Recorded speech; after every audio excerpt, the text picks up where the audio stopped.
Bien. Monsieur le Président, Monsieur le Directeur Général, Messieurs les directeurs, j'allais dire Mesdames et Messieurs, mais j'ai pas l'impression qu'il y ait beaucoup de dames directeurs qui soient présentes aujourd'hui.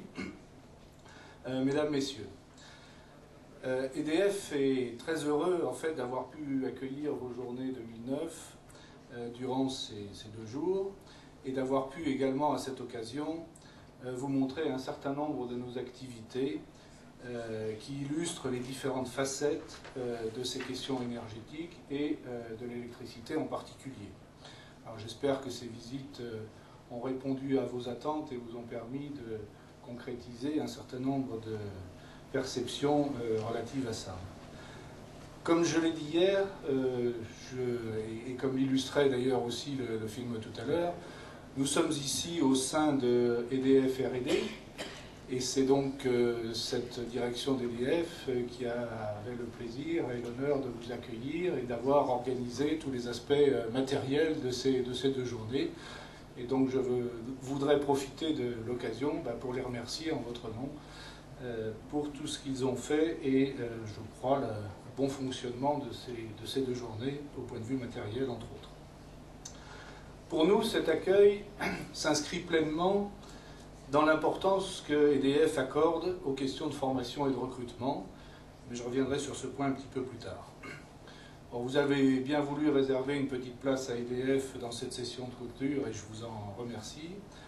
Il n'est pas dans mes intentions et il n'est pas dans le rôle d'EDF non plus de faire une quelconque synthèse et de tirer des conclusions à votre place. Monsieur Hetzel et Monsieur Rioux sont les acteurs naturels et légitimes pour ce faire. Je voudrais juste souligner quelques aspects.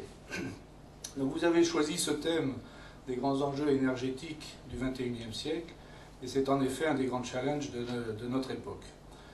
Nous avons entendu hier que ce n'était peut-être pas le challenge ou l'enjeu le plus important, et que la question alimentaire au niveau de la population mondiale, auquel il faut sans doute ajouter la question de l'eau, d'ailleurs, qui en fait partie, que ce point-là est sans doute encore plus critique, mais ces enjeux énergétiques sont malgré tout extrêmement importants et extrêmement structurants. Je suis donc d'autant plus heureux de ce choix, du choix de ce thème, qu'EDF est et veut être un des acteurs majeurs dans ce domaine. Bon, concernant les enjeux énergétiques, je ne vais pas refaire les présentations d'hier de Dominique Louvel et de Yves Bamberger, qui vous ont montré les différentes facettes de nos enjeux et la façon dont on les aborde. Mais en même temps, il est quelquefois bon de se répéter, un peu mais pas trop. Alors nous nous inscrivons pleinement dans les 3 grands axes de la stratégie énergétique.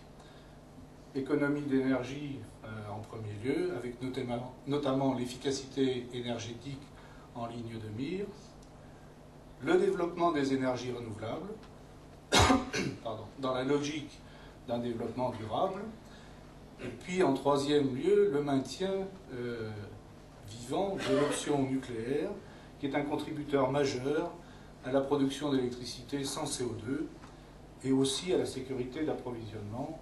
En fait, on devrait plutôt dire à la sécurité de fourniture d'électricité, entre autres. Les autres présentations qui ont été faites par d'autres acteurs industriels ont également montré l'importance de ce thème, et aussi, alors parfois un peu en filigrane, je dirais le rôle majeur que l'électricité joue dans toutes ces problématiques énergétiques. Alors l'électricité, et son développement en particulier, est soumis en fait à 2 tendances antagonistes. D'une part, on trouve la tendance ou la volonté de limiter, voire de réduire la consommation d'énergie, et l'électricité n'échappe pas à cette tendance. Mais d'autre part, le fait de substituer l'électricité à d'autres usages ou à d'autres énergies est parfois, ou souvent, un moyen pertinent de faire des économies globales d'énergie et ou de réduire les émissions de CO2. Et ceci tend en fait plutôt à faire augmenter la part de l'électricité dans le total, j'allais dire aussi bien en pourcentage qu'en valeur absolue.